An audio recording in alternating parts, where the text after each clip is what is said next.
Elections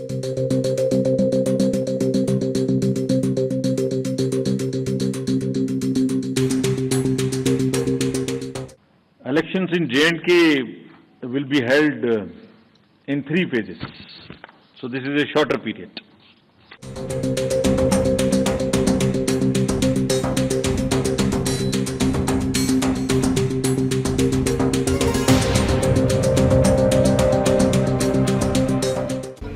Congress और हम इकट्ठे हैं। हम तारिगामी साहब भी हमारे साथ हैं और मुझे उम्मीद है कि हमारे लोग हमारे साथ हैं।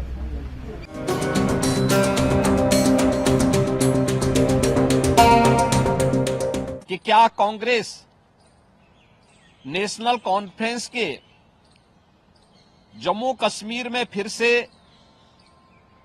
अलग झंडे की घोषणा का समर्थन करती है? क्या राहुल गांधी और कांग्रेस पार्टी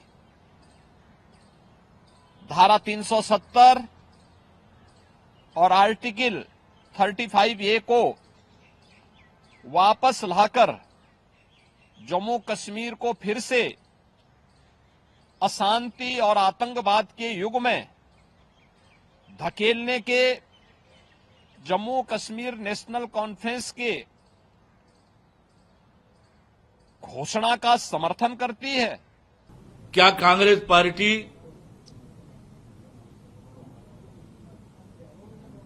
कुछ गिने चुने पाकिस्तान समर्थित परिवारों के हाथों में पूरी अर्थव्यवस्था जम्मू कश्मीर की सौंप कर जम्मू कश्मीर की आम जनता के साथ अन्याय करना चाहते हैं?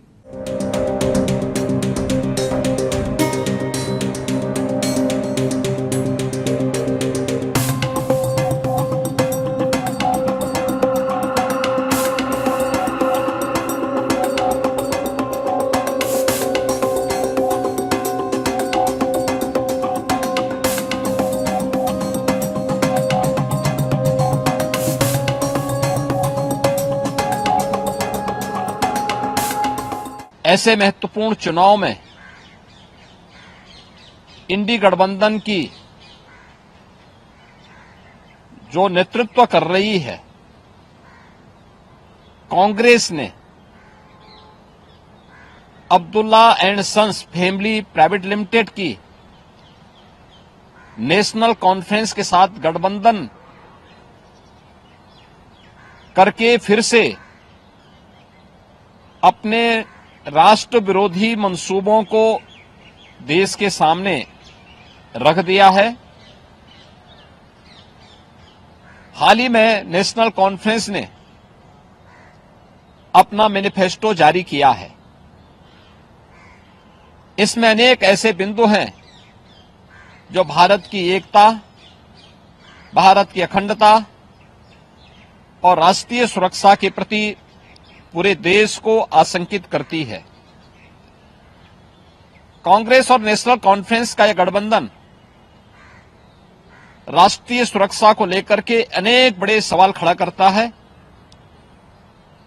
और भारतीय संविधान के प्रति सच्ची श्रद्धा और निष्ठा रखने वाले हर व्यक्ति को चिंतित भी करती है। मैं कांग्रेस के नेता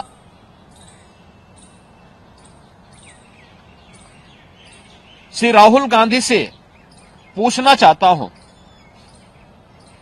कि क्या कांग्रेस नेशनल कॉन्फ्रेंस के जम्मू कश्मीर में फिर से अलग झंडे की घोषणा का समर्थन करती है? क्या राहुल गांधी और कांग्रेस पार्टी धारा 370 और आर्टिकल 35A को वापस लाकर जम्मू कश्मीर को फिर से अशांति और आतंकवाद के युग में धकेलने के जम्मू कश्मीर नेशनल कॉन्फ्रेंस के घोषणा का समर्थन करती है?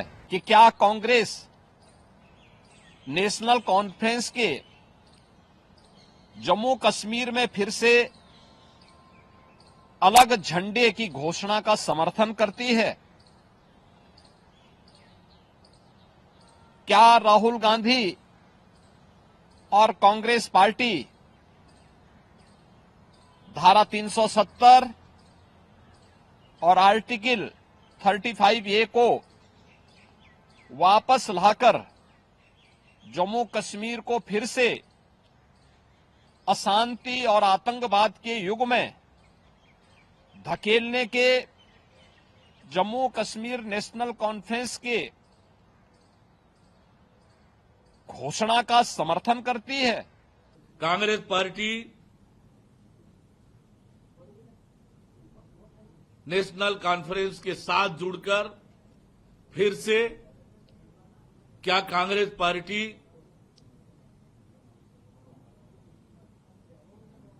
कुछ गिने चुने पाकिस्तान समर्थित परिवारों के हाथों में पूरी अर्थव्यवस्था जम्मू कश्मीर की सौंपकर जम्मू कश्मीर की आम जनता के साथ अन्याय करना चाहते हैं? कांग्रेस पार्टी को यह भी स्पष्ट करना पड़ेगा कि क्या घाटी और कश्मीर में विभेद पैदा करना चाहते हैं, उसका समर्थन करते हैं? कांग्रेस पार्टी को यह भी स्पष्ट करना पड़ेगा कि क्या वो कश्मीर की ऑटोनॉमी का समर्थन करके विभाजनकारी सोच का समर्थन करते हैं? यह भी कांग्रेस पार्टी को स्पष्ट करना पड़ेगा। आज जम्मू कश्मीर की जनता, आज देश की जनता कांग्रेस पार्टी से जानना चाहती है और कांग्रेस पार्टी को इसका जवाब देना पड़ेगा, क्योंकि सत्ता के लिए इन्होंने नेशनल कॉन्फ्रेंस से गठबंधन किया है, अलायंस किया है। फारूक अब्दुल्ला और कांग्रेस पार्टी का आपस में मिलकर के चुनाव लड़ना, ये अपने आप में इस बात के लिए इंगित करता है कि क्या कांग्रेस नेशनल कॉन्फ्रेंस के घोषणा पत्र अनुसार अलग झंडे की वादे का समर्थन करती है? क्या कांग्रेस फिर धारा 370 और 35A को वापस कश्मीर के अंदर लाना चाहती है? बड़े दुर्भाग्य के साथ कहना पड़ रहा है, कांग्रेस केवल वोट बैंक के लिए नेशनल कॉन्फ्रेंस को साथ जोड़ करके कश्मीर के बदले देश में अराजकता पैदा करना चाहती है, पुनः पाकिस्तान से वार्ता का लाभ करना चाहती है। मैं उम्मीद करता हूं कि कांग्रेस को उस सारी बातों को याद करना चाहिए जिनसे कारण से कश्मीर के अंदर अब तक 40,000 से ज्यादा लोगों की हत्याएं हुई है। कश्मीर आज एक अलग दौर में पहुंचा है, पूरे देश के साथ कदम से कदम मिला के चलना चाहता है, लेकिन कांग्रेस केवल वोट बैंक की राजनीति के कारण से दलितों, गुर्जर, बकरवाल, पहाड़ियों के आरक्षण को समाप्त कराना चाहती है। शंकराचार्य पर्वत को तख्ते सुलेमान, हरि पर्वत को कोहे मारन नाम से जाने जाएंगे। क्या कांग्रेस की ये इच्छा है? कांग्रेस फिर बाबा अमरनाथ की यात्रा पे एक तरह से संकट के बादल में मंडराना चाहते हैं, क्योंकि ये कारण थे जिन कारण से कश्मीर में सदैव अशांति बनी रही, जिसके कारण धारा 370 और 35A था। मैं उम्मीद करता हूं कांग्रेस को इस बातों का जवाब देना चाहिए। जम्मू और कश्मीर के बीच में विभाजन का काम कांग्रेस ने लंबे समय तक कराया और उसमें नेशनल कॉन्फ्रेंस की बड़ी भूमिका थी। जम्मू कश्मीर के अंदर आगामी विधानसभा का चुनाव है, उस चुनाव में जिस प्रकार से कांग्रेस पार्टी और नेशनल कॉन्फ्रेंस पार्टी ने आपस में गठबंधन किया है, ये कश्मीर की जनता के साथ एक तरह से धोखा है और ये कश्मीर के जनता के सामने बेनकाब हो गए हैं और कांग्रेस पार्टी पूरे देश के सामने भी बेनकाब हुई है। किस प्रकार से अराजकता को, आतंकवाद को, अलगाववाद को, जिहादियों को समर्थन कर रही है, आरक्षण का विरोध कर रही है। और जो राहुल गांधी जी घूम घूम कर कहते थे कि मैं हिंदू हूं, और वहां पर शंकराचार्य पर्वत का नाम बदलने का भी समर्थन कर रहे हैं, तो कहीं ना कहीं कांग्रेस पार्टी और ये इसकी सहयोगी पार्टियां, इनके लिए सत्ता पहले है, देश बाद में है। इनके गठबंधन से ये पूरी तरह से उजागर होता है।